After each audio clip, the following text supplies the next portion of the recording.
eBay friends. Welcome to episode number 242 of eBay the Right Way. Today's date is November 5th, 2025. My guest is Marla, who specializes in estate jewelry. Quick announcement about my BOLO books, since I have been getting questions about this. Yes, there will be more. Earlier this year, I made the decision to switch to offering the BOLO books in ebook, digital, downloadable format for several reasons. The printing costs are just off the charts, and that coupled with eBay fees, it's just not cost effective to have them printed anymore. There are a few printed copies in my eBay store, and this is a great time of year to purchase those for holiday gifts. Once those are gone, they won't be replenished. Also, I can produce an ebook format faster. There's no proofs, no waiting for them to be printed, no upfront costs, and I can charge less because the cost to produce a digital work is so much lower. Sellers can keep the ebook on multiple devices. Once you purchase it, it is yours to do with what you want forever. I can also update the information regularly and quickly, unlike a printed copy. The first and second edition ebook versions are available in the premium library. You don't have to be a member to purchase. The link is below this podcast. I am working on the third and fourth editions, and once I have all those versions converted to digital format, I will start on the next book. Trust me, I have been gathering information all along behind the scenes, so there will be future editions. This year kind of threw me off track, so I am reorganizing and moving forward with this project. I live by the motto, slow progress is still progress. Okay, end of announcement. Let's move on to the conversation with Marla. Hello, listeners. I have Marla on this episode, and she reached out to me to be a guest, which I love. And you are 3 hours behind me, so it's still morning there for you, right? Yes, it is. It definitely is morning. It's our chaotic time with all the kids in different groups of ages running around. So yeah. Okay. So I'm glad we could sync up on the time and make this work. So let's start off with, you mentioned kids. How many, and are they at school or homeschooled, or what's going on with that? So I have four kids. My oldest is a little over 20. Then my next is about to turn 18. And then I have two little ones. One is about to turn 5, and the other one is going to be 3. Oh, Um, yeah, it's a crazy house right now. We've got the two littles going out and the two bigs doing coming back and forth between college and the last year of high school. Everyone's okay. living at home. Okay. So yeah, you've got a full house, but that's also a steady stream of inventory as everybody outgrows stuff and toys Yes, and clothes and video games and all the things. definitely. I mean, my oldest are and were competitive cheerleaders forever. So Ah, we traveled and did all of the hand-me-downs, and they were all girls. And then my last two is a girl-boy duo, so I'm mhm. still not sure what's going to happen there with everything because we did Okay. so many hand-me-downs for so long. By that time, there wasn't really anything to, in my opinion, quality to like completely resell Right. because they really worked them hard. Okay. Well, good for But you for buying them used. yeah, but So, all that cheer stuff was able to get put online at one point, and all the bows that they didn't want to keep and all that. We went through that phase for a while, kind of mhm. not, I would say not before it was like a true business for me, but more just kind of purging and what do I do with this stuff after you spend Right. all the money on it. Okay. Well, we can get Yeah. into that more. So you sent me a very detailed email about how you got into eBay and your experience with it. So why don't you go over that for the listeners? Okay. So a little bit about me is I actually by trade am an estate buyer. I buy jewelry. I buy coins, I buy silverware sets, I buy from people who don't know what to do with their estate, but not in a typical garage sale setting. So it's more like I come to your home, or I have word of mouth, and I help you with your estate buys, right? So Mhm. jewelry is pretty much the majority of what I buy, but I do buy a lot. So what I do from there is I concierge out, like work with other dealers and buyers and families to help liquidate their estate. And then some of it ends up on eBay.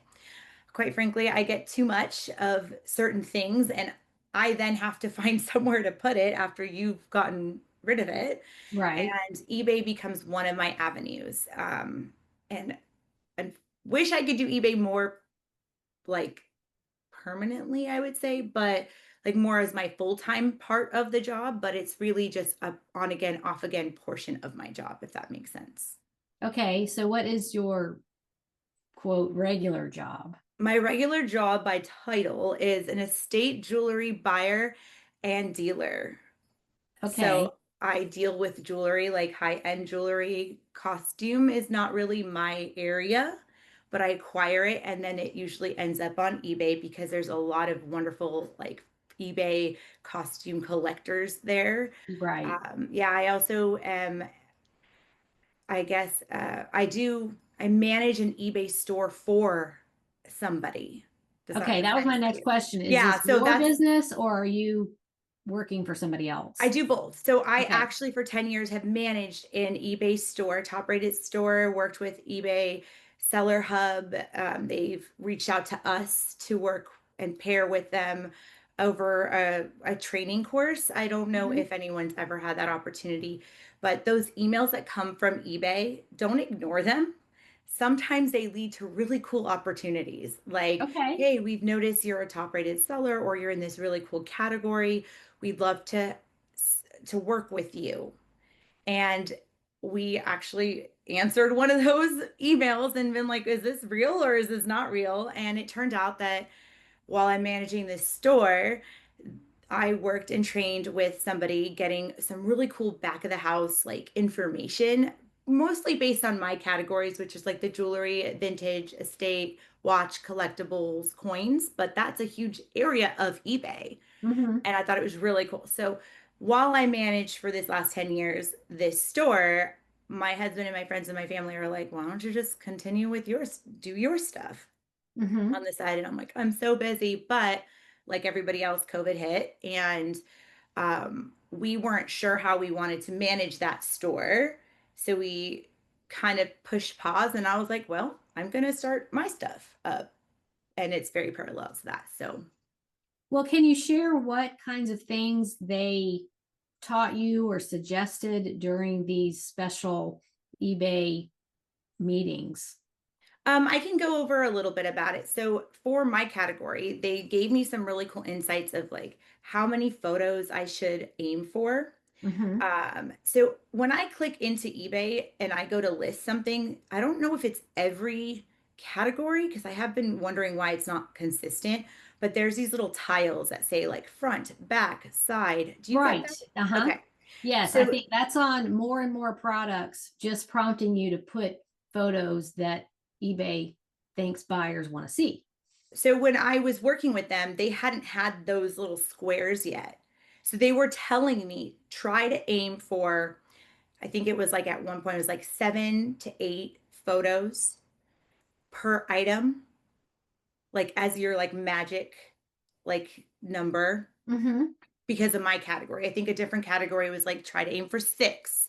Hmm. They didn't want 1 or 2 pictures of something. So they're Right. really trying to push, give a lot of good quality pictures. They don't have to be perfectly edited, but now they've added that guide so people can try to stick with that guide as the best as you can if you can get those types of photos. Front, Yeah, and they did say that at eBay Open in August of this year, 6 to 8 photos is optimal. And we have to remember they're doing all this research behind the scenes to see which listings are clicked on the most and how long people stay on the listing, times they come back and look at the listing, and are they watching it, and all those little nuances that indicate an interest in the item.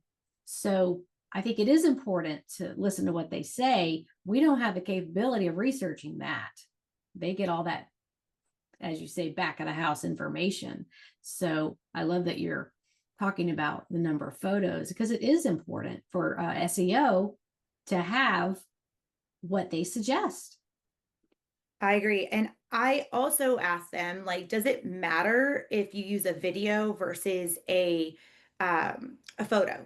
Because that was something in my category with jewelry. Like, sometimes you want to see the sparkle. Sometimes you just know what it is. With watches, you want to see if it's ticking, is it moving, is it not? It's hard to do that in a still, right? And Mm-hmm. the person I was working with at the time, which was several months ago, maybe they made some changes since then. They said the video is great. It's just they think it's a great closer for you to have a video. Like, here are your 5 to 7 photos, and then you have this video, which helps. Not everybody needs a video of something, but if Right, yours has a moving part, has something quirky and maybe wrong with it, and you can put a video, it just helps you at the end. If somebody's trying to say item not as described or a return, you've got that already in the listing in that video. right. So that was a big deal, me asking, like, is it important? Because I see there's a video portion on there now. So with my jewelry stuff, we do take a video, like a 360 of stuff if we can, mostly to show like the underneath or behind something that's not as easy. And it just helps the buyer at the end go, oh, now I can see what it looks like all the way around instead of And it's just jewelry is still. not easy to photograph. Lord, I'm it sure is you not have easy. a very specialized setup for your business because that is your main product line, but I've delved into it, and it's hard to photograph and get all the different views, and the light reflects, and it's just, you probably need a black background, maybe not, depends on the item, I guess, but I can see where a 360 video would be very helpful, because a still is going to, it may have the light on it differently, and you can really see the whole piece better. I mean, that, yeah, that doesn't apply for everything, like every sweater and every jacket and every toy. You don't need that, but you're right. If it has moving parts, makes sound, or something you want to explain. I did some Right. ephemera with letters from, I think they were from the 40s, and I had them all laid out on a table, and I did a quick, it's only 1 minute, you only get 1 minute. Right. I did a quick overview of, here they are, they're all in order, they start on this date, they end on this date, you can see the handwriting is beautiful, and I just thought it added something. But you don't need it on every single item, that's for sure. And you don't need a fancy video. Let me preface with the fact that we do have a very fancy machine now because this is what we do, Mm-hmm. but we didn't start that way. We only got it about a year ago. It's this like fancy box. It's like AI-ish in a sense where like it gives you a better macro lens and for us to zoom in on these like quirky little details of a piece of jewelry, right? And a spin table on online, you can get one, put a piece and it does like a little spin. You don't need a big expense. Any cell phone can do a little quick video of something. If you want it to do a turntable, you can buy a little one. We do Right. have more sophisticated jewelry, but I don't have sophisticated patience when it comes to when it comes to editing and photoshopping, and so I try to use that to cut out the extra steps for myself because that's a very cumbersome process, which leads me to my little benefit is I do have the high school kid and they have friends looking for a little money here and there. So I employ some high school interns to help me with my photos when Mm-hmm. they have some free time. And they Good. are usually getting their first job experience. So it kind of means my patience is a little bit different than working with somebody who's been in the field. But I used to be a teacher way before this, and I absolutely love giving those young, minds an opportunity to try something. And I've got a couple interns that come through and they help me a couple hours a week. and we learn on the learn how to do the photos of that stuff. And it helps me because again, I like my main job, I travel, which I think I told you I travel most of the time for acquisitions for my jewelry. Oh, I didn't ask you about your location. Where exactly are you? Oh, Or as exact as you want to be. oh, I am in Carlsbad, California. Okay. Yeah, so I am in Carlsbad right now. My husband and I, we originally were from like the Ventura County area, and I Hmm. moved down here about 10 years ago to work and start over because my older kids are with somebody else. And this was just like a great place. My mom was already out here at the time, and now our second oldest is going through finishing up high school, and we're not sure where that's going to take us. We are maybe exiting California. Oh, So it's a really? possibility. It's not something I'm smiling about it because I'm like, it's taken me a long time to swallow the fact that there's so much out there and so many other things, and we don't know what we're going to do with this economy and life. And Hmm. everybody's moving. You've moved so many times I was too. just going to So say, yeah, I'm still recovering from that. It's just, I was the most mobile of my siblings to be able to pick up and be here to support my sister. And so no spouse, apartment living, and I got out of there fast. So if you have a house to sell and lots of stuff in it and kids, it is quite the task to pack up and move. However, if you're moving to a better situation where either cost of living is lower or there's more opportunities or whatever it might be, then that's a different vibe. You're motivated, like you can't wait to get there, and you just do it. it's bittersweet for us because what I Yeah, do, like I said, I travel everywhere. So I can go from any state and travel to wherever I need to go to do estate buying, right? And eBay can follow me wherever I go. And right. that's why we love it so much. That's why I call it like my on again, off again spot, is because if I'm in a really busy season with the kids and I can't focus 100% on one part of my work, right? eBay can come and go and I can add to it, put things on as I need to, relist items, and it moves with me. And I also move with where I'm buying my estate stuff. So I'm already moving. My husband, on the other hand, he's a commercial plumber in the union, and that's a little bit trickier. Like staying in the union, you got to go where the union opportunities are, right? Right. So that's kind of the discussion right now. But we know that for our family, eBay is going to follow us. Hmm. So no matter which way we go, if I slow down on my estate buying, I'm going to move to the eBay side of it. So how does Strong. that work with when you like get a job and you have to go and evaluate the jewelry? The company you work for, I'm guessing their clients contact them and say, "Hey, I've got this." And how does that Yes work? and no. Like we're a small, like kind of like family company, right? So I, you could, let's say you could contact me directly and I just take care of it. And then I discuss it with, everybody like, okay, this is what I'm buying. Your specialty is coins. Can you help me? I'm not a coin person. I mean, I could buy coins, but I'm not the coin person. So Hmm. I would call Jeff and be like, hey, Jeff, I need to know more about these coins. Let's talk about it. So like for example, I did sell coins in the store that I was managing for Jeff. We sold one for over $5,000. Oh my gosh. So imagine what the person probably got. I wasn't the one that purchased it, but I helped move it along Right.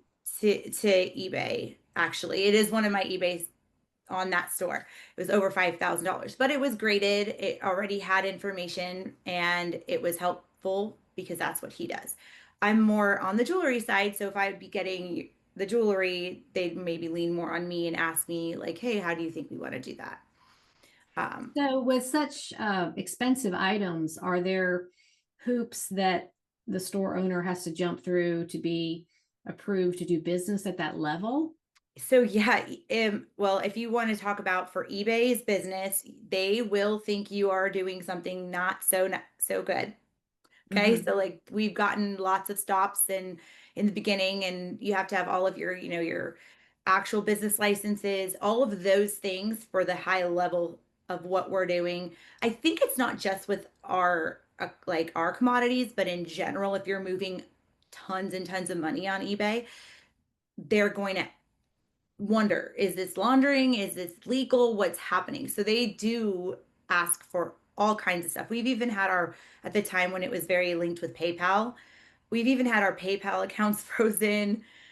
We've had to go through hoops with all of our licenses and acquisitions and provide all of that to eBay to get Mhm. released and staying in there. And they do spot check us still and make sure we have our receipts or our, our lines all nicely done. And we don't do anything around it. We just do it all the way you're supposed to. Business licenses, what is it, like Department of Justice licenses for secondhand dealers. We've got to Okay. acquire that. But that's only because that's what we already have. So we provide it to eBay to show we're not trafficking anything or Right. And they doing can see some. your history and what you've sold. And this Hmm. is one thing I caution newer sellers about is if, okay, first of all, don't start off with the most expensive things.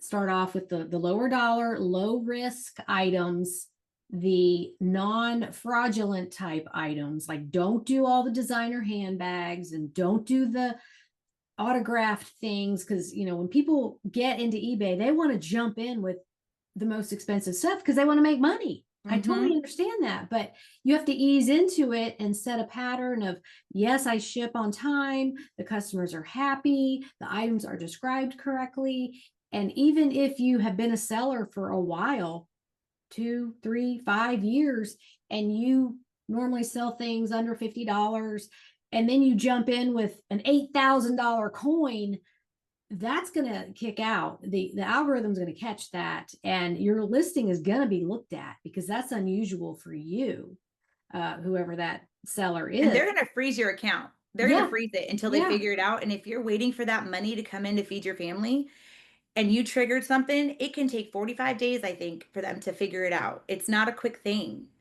right. And so even if But you're an don't scare established, yourself with that. That's not, I'm not a typical seller when right, with that part of our business. yes, My personal business, I don't sell things more than $300-400 mm-hmm. a time.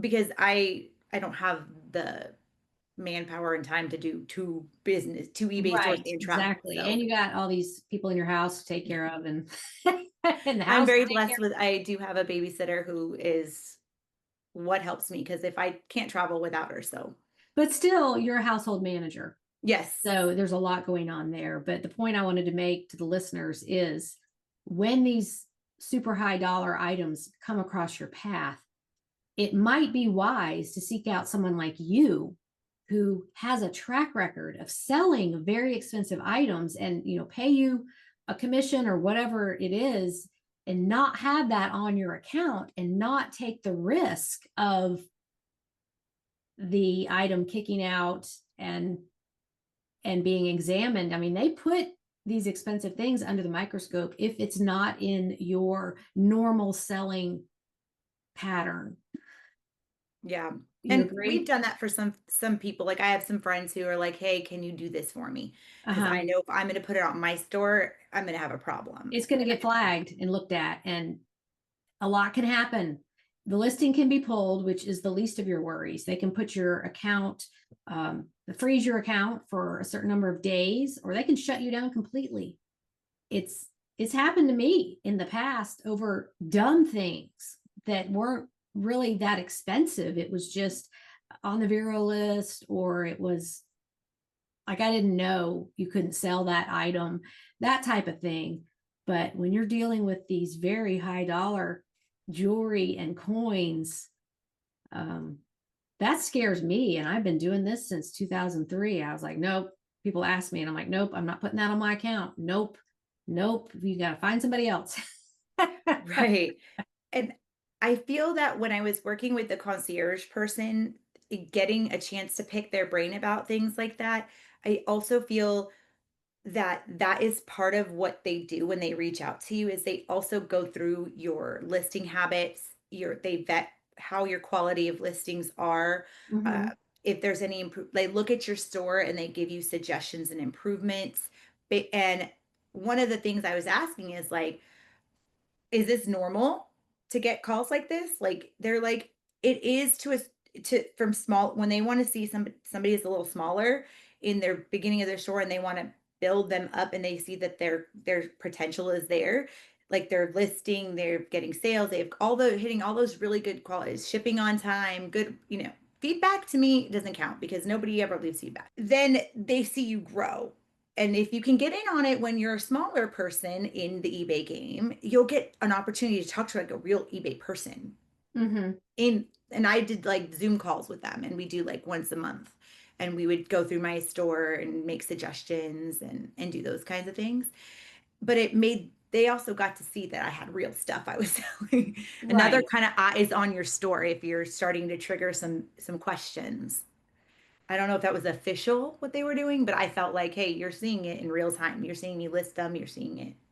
Probably the average listener out there isn't going to get this email. Let us step Yes in and and no. help I you. mean, But I don't I know. if I don't know because I could just be the category I'm in. I have to hit a certain number. You could have Mm-hmm. a very different category, and Mm-hmm. it does our like price point to unit ratio is very different than selling a book. Mm-hmm. Okay, an average book. Well, I'm not a bookseller, but I dabbled in it a little bit. An average book is probably you make $10 to $30, right? Mm-hmm. Based on the price of gold or silver for the day, that ring that I'm selling last year probably could have sold, let's say, even numbers, $100 last year. Mm-hmm. But that's to make sure one of my kids goes to school, but someone's taking care of. So let's say it was $100. This year, the price of gold is so much higher. That $100 could be $500. So the ratio on my is doesn't make sense. That number isn't accurate for other Right. categories. Yeah, it's all based on the value. So when did the value of gold go up so much? Oh my gosh, it's been crazy this last month. I pulled currently I went just before we got on to look at what the prices were. And I think when I started, I think even down to a couple months ago, we were like in the 3,000 per ounce. Now we're in the 4,000s almost per ounce. But I wanted to give your community, our community here that we've got such a great community, a little bit of a tip on what they see when they see jewelry and Mm-hmm. why things, speaking about why the numbers are so different. So, um, currently, silver, based on the time I pulled it, is about $1.56 a gram. So we have a troy ounce is not going to be in grams like a cooking gram. It's going to be a different weight. So if you look 1 ounce versus like how many ounces is in a gram, it's going to be different. You're looking for troy ounce. So Okay. troy ounce is a 31.1 grams on average. So when you think about it, if you have a kitchen scale and you go to weigh something, it's not going to convert exactly. So there's some number changes there. So you want to get like a tiny little scale if you're looking to see you're in a thrift store, you're saying says it's silver and you want to like know how much it weighs. Then you can go online and see how much is a gram of silver today worth. Okay. And that's when you're going to start to see why some people sell things for such ridiculous numbers versus so little numbers is because the price that day might be higher than before.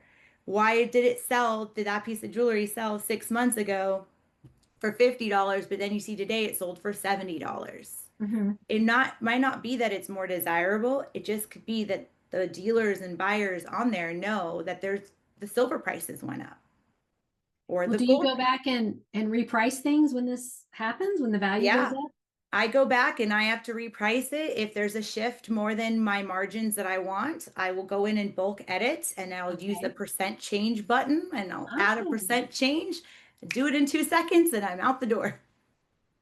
very good. Okay. So I wonder if the jewelry sellers out there do that. Reprice based on what the market's doing.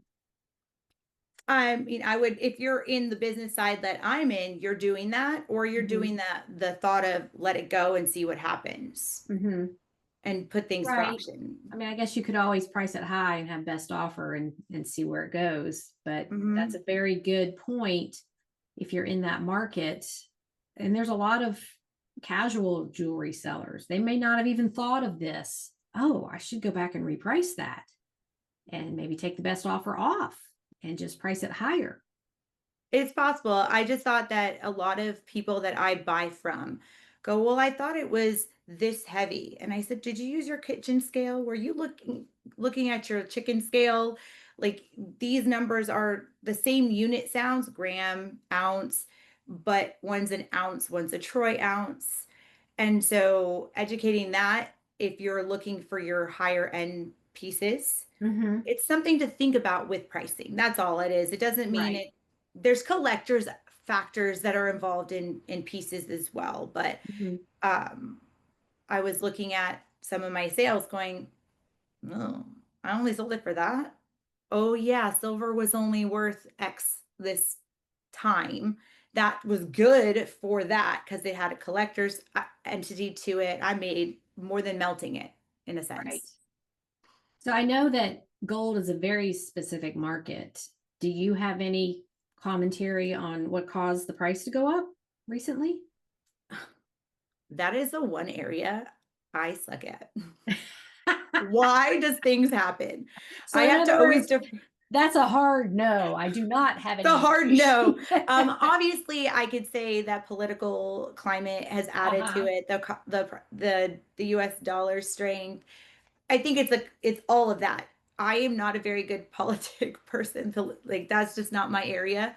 Um, but I can tell you that it is why I am currently not selling as much of that on my eBay store. I pulled a lot of my inventory out because of the prices for me in what I sell, the jewelry-esque nature of the piece that I'm selling is no longer outweighing the cost I can melt it for.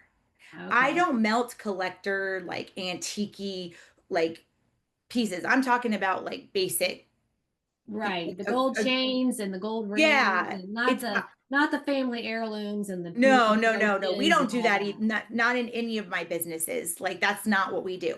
But I'm saying the scrap that comes in, the regular bracelets people are wearing, that it's outweighed the benefit because of the price of gold. Uh-huh. Nobody's buying it for jewelry and will pay a premium on it being a piece of jewelry now. And that's Right. what I'm finding on my store. So I've had to pull back a lot of that inventory and replace it with my collectibles. I named my store SoCal Rebels because I didn't want to sell one thing. Uh-huh. I wanted to sell anything that I wanted to sell. And I didn't want anybody to tell me I could only do one thing. So I'm like, well, this isn't working right now in this current economic climate for my business model. Mm-hmm. I'm going to start adding my collectibles slightly in or my other things that I've just tabled because at the time I didn't have energy or need to do it. And now I'm Right. pulling from that inventory. Okay. Well, and just back to the gold price for the listeners, this is why people buy dental, what do you call them, apparatus, like It's like the dental crown, like, the bridges, the gold teeth, all of that. That oh, those anything grills. that has, well, like the old timey stuff. They used to Oh, make the bridges and the caps on the teeth. There was gold in them, and before they advanced dental processes and do it differently now. But that's why you see these on eBay, because on the group sometimes people will be like, yeah, I got this old bridge and these gold teeth at an estate sale, and they sold it on eBay, and maybe the person who bought it is going to go have it melted down, or they, maybe they're going to go have it melted down. But that's why is I it's not buy those. it's well yeah, well, it's not like a I'm like, weirdo oh, every thing. time I Like, buy them, why I'm would like, you want somebody's old yucky stuff that's been in their mouth? Because there's gold in it. There's gold in exactly. our And mouth. every time I buy Yeah. it, I go, okay, thank you. I will buy this from you. Here's your money. And it looks And I weird go, and oh, gross, but there's gold in it, and that's why. exactly. And a lot of families pass down like little gold charms, or they give them to you on your birthday, or the is like the Chinese gold coins and things like that. So, um, and then by the time it got down to whoever in the generation has it, they didn't buy it. It's now gone up in such value that they're like, look at all this that I've had, and here's the tooth that my uncle gave me too. Right. Like Ugh. And estate sale companies know this. They know to put those items out with a price on them because there's gold in there and they test it and see. And I mean, if it's old enough, it's going to have gold in it. I So, didn't know you could sell can you sell those teeth on eBay?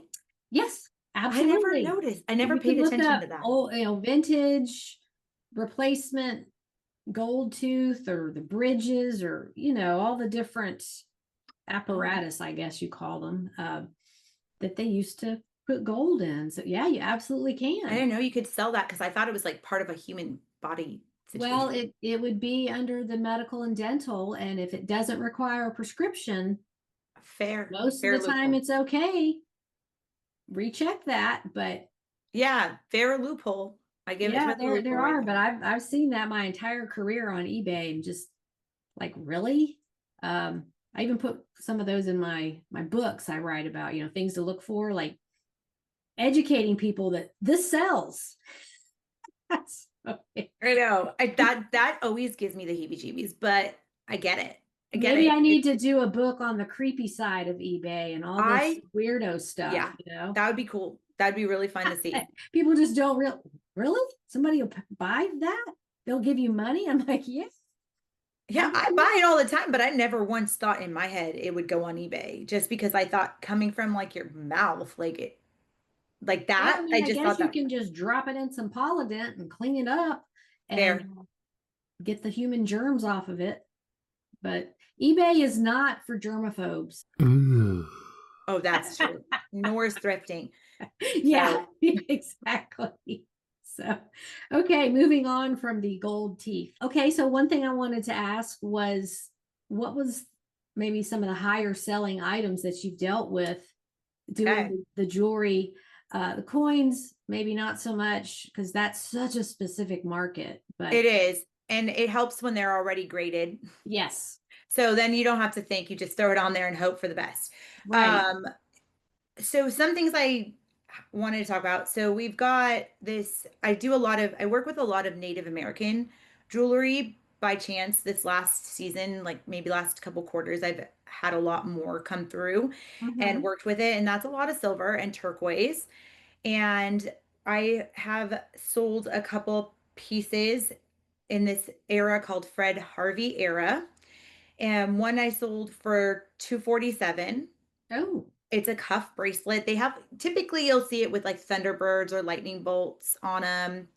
And I think I ended up thrifting it for like $2.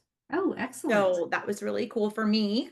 I liked that. That was a fun one. You've heard of George Jensen, I'm Yes, assuming, right? Okay, so Jensen. there's Uh-huh. a lot of silver in there, he does jewelry as well. And I sold a George Jensen Denmark ring for 356 and some change. That Uh-huh. was pretty cool. The stone in there, I called it a green stone, and I'm gonna preface this when you're listing jewelry. If you don't actually know the name of the stone, do not guess. Do not guess. Because speaking with the eBay back office people, and the authentication process, because I go through a lot of authentications that I Yes. am not always happy with the results because my pieces of jewelry are so old that things are not exactly carated, like exactly 14, exactly 18. They might be mixed because of the age. Um, they told me, don't say the stone, color, or anything that if you, because it's better to not say it than get it not pass authentication because you said it was one type and then it was like a derivative or not exact. Mhm. So I called it a greenstone instead of because I wasn't 100% sure if it was a chrysoprase or what it was. So that helped. It passed, did all this stuff, and I didn't have an issue. But uh, Well, I'm glad you brought up that point because that rule applies to anything if you don't know. It's totally fine to list it. Just don't assume it's something and don't say, we think it's this.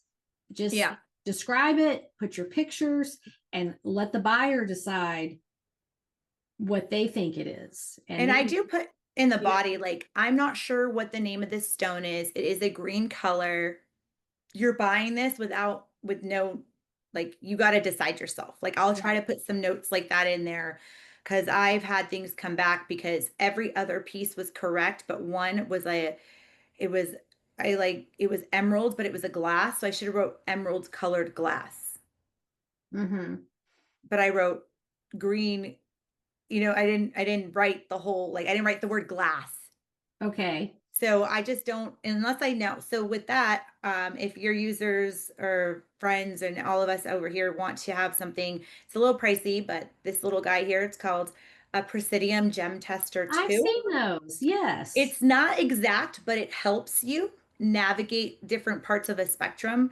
And it'll give you a better, like, green, if you're like, it's green, so could it be this, or this? It'll give you a help, a guide. It'll tell you if it's something is in the ruby sapphire range or in the topaz range. So if you're on the fence and you're pretty close to being like, I think it's an emerald, but I could be a peridot, if you're one of the, Mm-hmm. and you can use this to help you. Sometimes taking a picture of this in your listing with the item can help just say, this is what the tester's saying. That's my birthstone is a peridot, and most Mine people are like, too, mine too. "Oh, really? What's your Yeah, birthday?" August 8th. Okay, I'm 15th. So, yeah, people have never heard of it. And so it's I just know.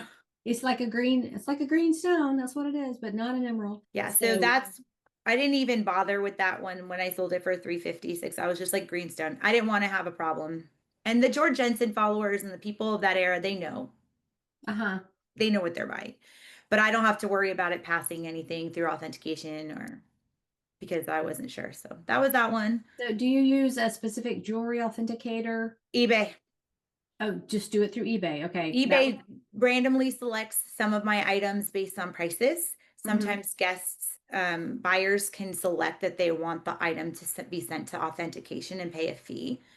Um, Okay, so we the buyer pays that. You don't do it before you list it. Nope. I mean, we in our jewelry business, Right. we do Uh-huh. have our own stuff that we work with. We send things out to GIA. I actually live really close to it, so I can go and come and pick it up if I need to.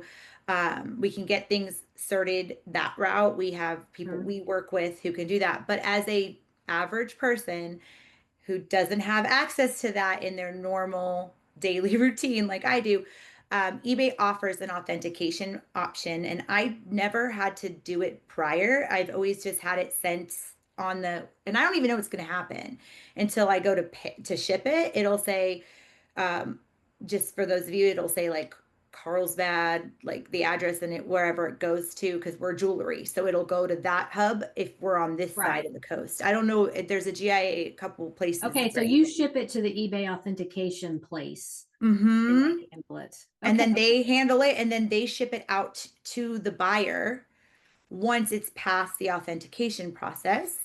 And I don't see it again. The only time I'll see it is if it doesn't pass for some reason. And then it'll tell me yours did not pass. I think I've only had two not pass. And it was that stupid color. I didn't write glass versus stone. Right. Okay. And then it'll come back to me and the sale won't be complete. Okay. Well, I have heard of the authentication service, but never used it and didn't realize I thought the seller had to send it there before it could be listed. So I don't know how other categories work, but for Okay. us, I don't send it anywhere unless eBay sends me in the label, it says send it. And I just happen to know coincidentally, how can this address come up six different times with five different, it's not a normal like international seller hub thing. Right. It's, But those really high dollar items, they scare me. As long as well, I've been doing this, well, I sold an autograph book one time and we went for $1,000. That did not scare me because what are the chances that's going to be fake? It's not like a pair of, Air Jordans or whatever Nikes. So much of that stuff is fake. And I didn't worry about it because it was so unique.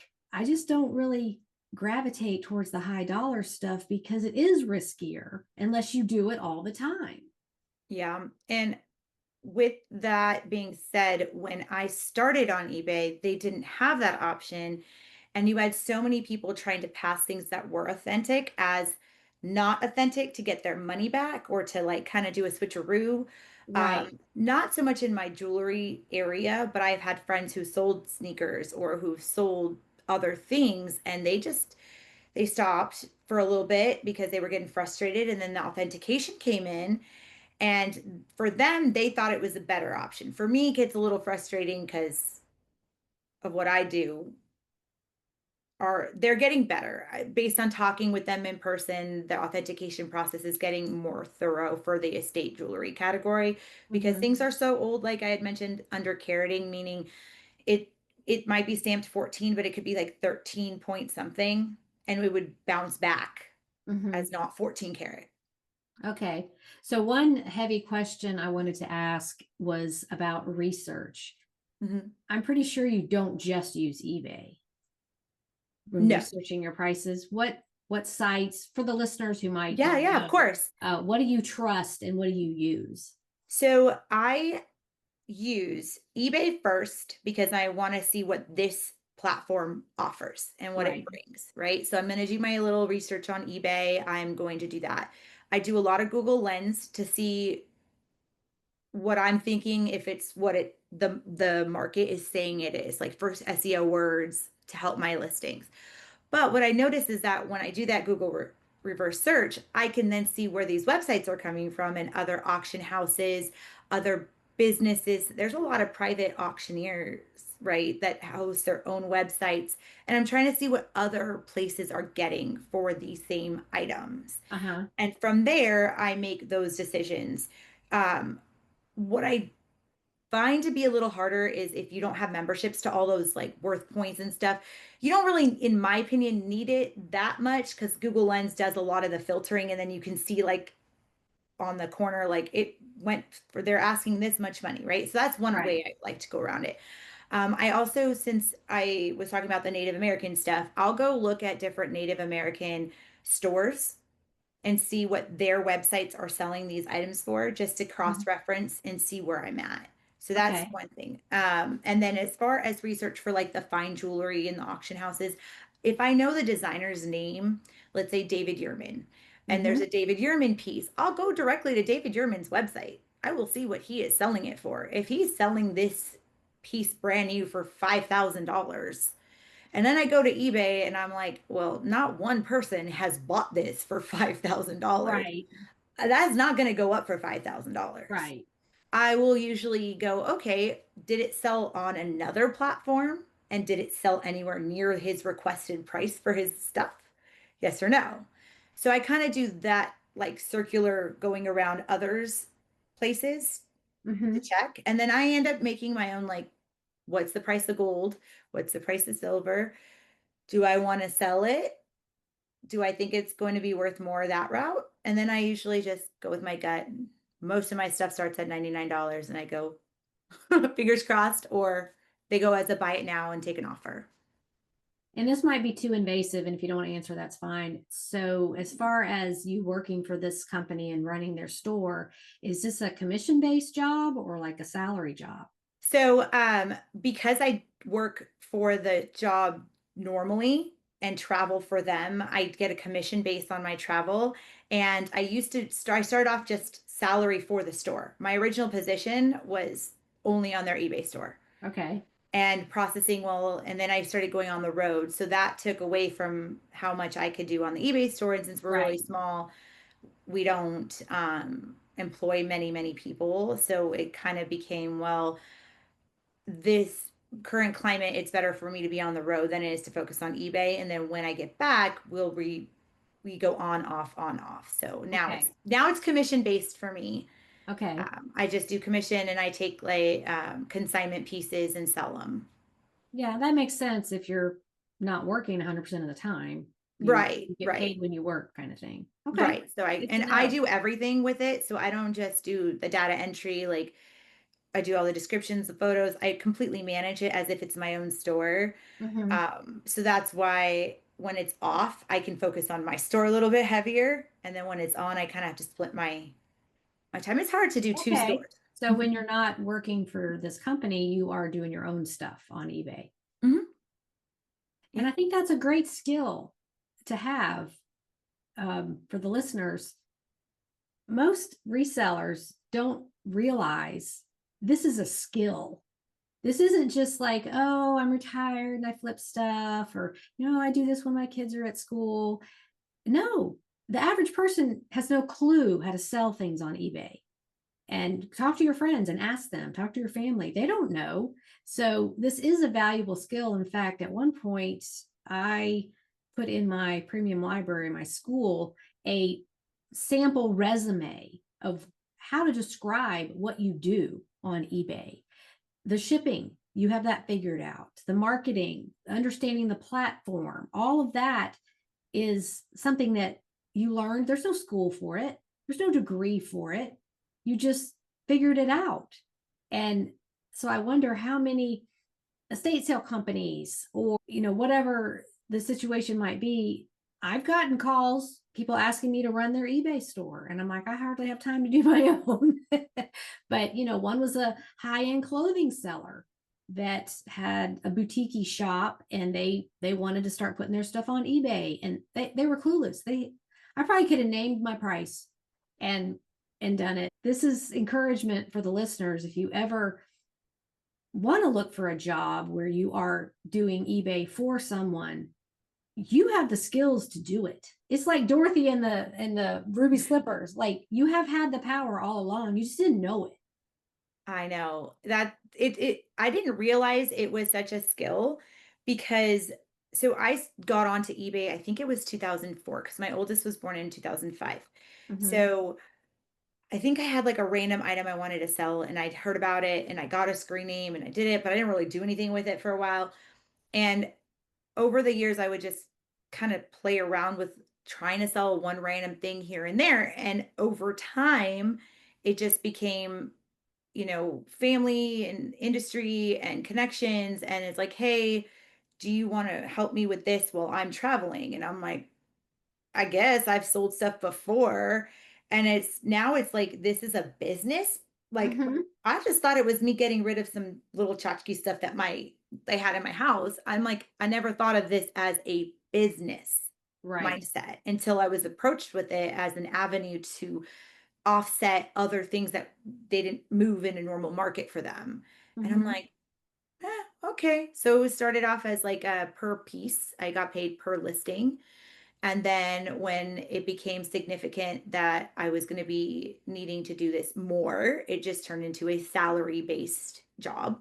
Mm-hmm. And that was great. I worked from, I think it was like 9 to 2, Monday through Friday. My older kids went to school. I went to work, got to go, come back home. It was done. And then the next day I'd go ship whatever we sold and I took care of it all like that until I moved into the other position of doing buying and all the others, and then now Right. the eBay is just whenever I get to it. Well, and I think as our world continues to evolve with technology, selling online is going to be desired by more and more small businesses or large businesses that need people that know how to do this, because there's no training for it. You would just go to the job and the person before you would show you what they had been doing. I was contacted by some company that sold an incredibly boring hardware item. It was some kind of water filter thing. And I was like, well, you could hire me by contract and I can teach you how to do it, but I would fall asleep selling this product. Like, it is, I like to work with things that are beautiful and that people love and they're colorful, and it has to be interesting to you. So, but I was like, why are they putting this on eBay anyway? Who's going to buy it there? But you Google it or you Google Lens it, eBay's always at the top. So they want a piece of that pie. Yeah. Yeah, and I had to learn like all the little quirky things and the back doors and like click every button and try everything. Go, what does this do? And oh, oops, let's take that off. Or oh, okay, that's what that does. But when I was talking with the eBay reps, they did one of the things they did with me, which is something anyone can do and you don't need them to do this, is go through every tab because that's what we pretty much did. And to Mhm. make sure I understood or if I had questions on what every tab was and if I had everything done. So they taught me how to do a campaign, but what I already knew how to do that because one day I was like, what does this do? Let me Right. figure it out. But what I liked that I did not know is that there's a banner that pops up randomly on stores. Now it's popped up on my little tiny little store of mine that doesn't do nearly what the other store does, where it offers me discounts on doing a campaign or offers me opportunities to advertise. You can click those. They are real and they will help you. You Mm-hmm. just have to remember to turn them off Right. if you don't want to keep going. That's Yeah. the part that I can't help you with. But if it says, try advertising this for, it'll push it to the top of a Google search on for, Mhm. you can try. It doesn't hurt you to try it. It will take a little bit of your profit. But would you have maybe not had profit for a while? That's something Well, to and check. it's the I don't same sell something. as accepting a lower offer. If you think about the percentage you're doing, okay, how much is this going to cost me if someone does buy it on promoted listings? Mhm, And would I have $100 item? And let's say you have it promoted at 5%. It's going to cost you $5 if they mhm. click on but would you have taken $95 for it? Exactly. Yeah. So you have to look at it that way. And that helped our business tremendously. When I implemented the promoted listings, and I don't use, she told me, like, you don't have to use their suggested. You know your stuff, you know what you want to sell it for. I only did like 3 or 5%, and we tested it and we sold so much more in promoted listings, even my own sales on my little store. I just went in to double check before we jumped on. Almost, I'd say more than half of my sales in the last month were from promoted listings. Right. They had been sitting there for a while before. Mm-hmm. Now, what does the eBay gods want to do for me this week and shoot me a bunch of things my way? Maybe, maybe not, because I feel like sometimes I get really heavy weeks and sometimes I don't. Well, I everybody never know, does. Yeah. right? Yeah. But promoted listing, I'm looking and I'm like, I only spent like $60. Yeah. And if you look at your Okay. statement at the end of the month, it'll show you how much it's called other fees. It doesn't say promoted listings. You can go to the campaign and you can see what you spent and you can look at your monthly statement. What did I spend on promoted listings this month? And a lot of it depends on other people in that category. Are they promoting? And it's like a battle of, I just think that the higher promoteds are going to be at the top because eBay is going to make the most money on those. And Yeah. but it's all like, what's it worth to you to get it moved out of there? And if you do the math and figure out, well, would I have taken an offer for X? Yeah, then don't be afraid of it. You can always turn it off whenever you want, and you're not committed to, any time length when you do a campaign. No. And I have it auto set. So every time I list something, it's automatically promoted. Right. But I can tell you, not everything is paid. Like, not all my sales are promoted, but a good half of them are. So if every single one of mine gets a promoted listing at like 5%, but only half are actually being used or found or sold through it, that's a really good thing for me. It helps move my stuff, and I'm like, oh, okay, $60 this month on promoted listings for half. Okay, if maybe it wouldn't have even sold this month. Right. And that's the unknown. Would it have sold without the promoted campaign? No way to know. No way to know. But if you are an aggressive seller and you want to experiment, that's the only way you're going to find out Yeah. is experiment with it. So anyway, well, we have covered a lot of material today. What does your day look like from here on out?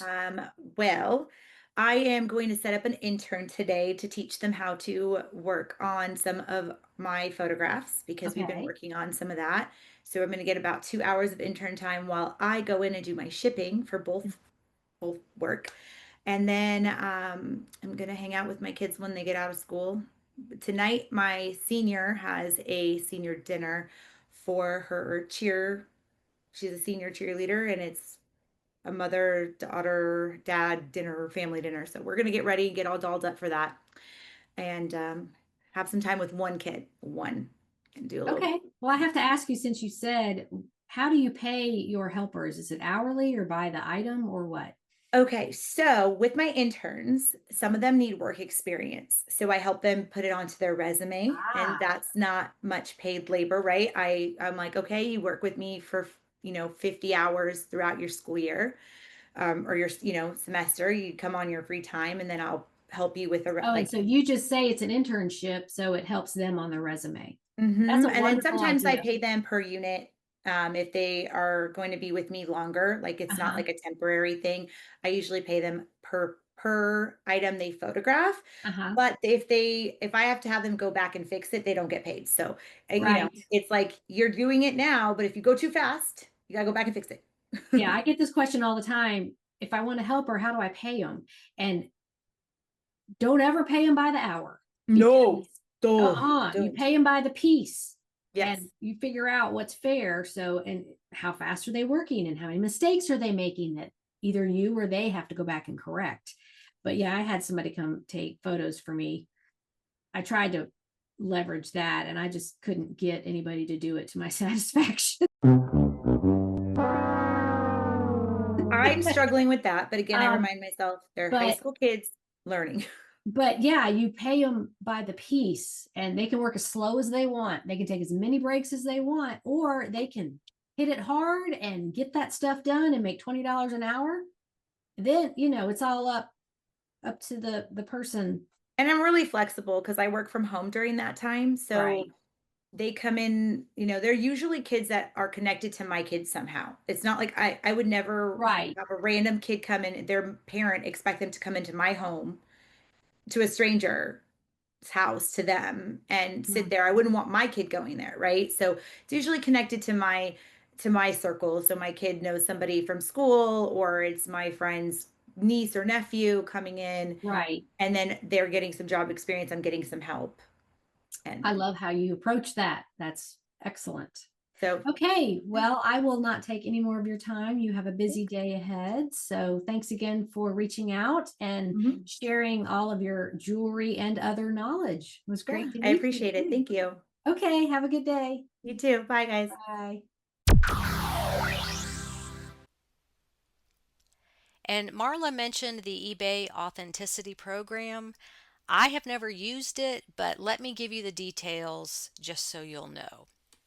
And this comes from eBay.com. How Authenticity Guarantee works. If your item is eligible for Authenticity Guarantee, it will be automatically added to the program free of charge. There is no opt in or opt out option. Items included in the Authenticity Guarantee Program display a blue Authenticity Guarantee checkmark. Buyers will see the checkmark in the search results page, the view item page, the checkout page, and their purchase history page. So basically, that little blue checkmark is all over the place for the buyer to see. When you make a sale, you have to send the item to the authenticator's address provided by eBay. Once the authenticator receives the item, the inspection is generally processed within 2 business days. Once the authenticator confirms the item is consistent with the listing title, description, and images, they perform a physical authentication inspection. If the inspector cannot determine that the product is authentic, or if the product is not as described as in the listing, the item won't be sent on to the buyer and they will receive their money back. Where an item is unable to be authenticated, you'll cooperate in removing it from marketplace circulation.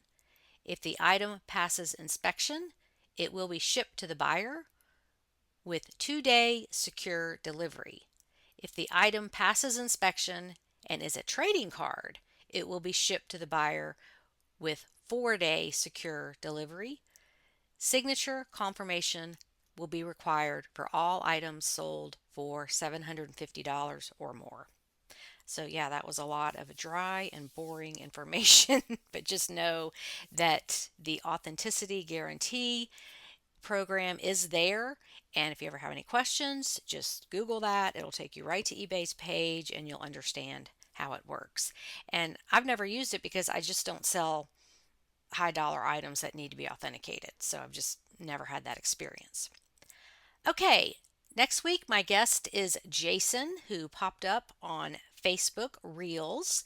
He has a healthy reselling business with about 2,000 items in his inventory. So make sure you tune in for that. And thank you for spending the last hour with us.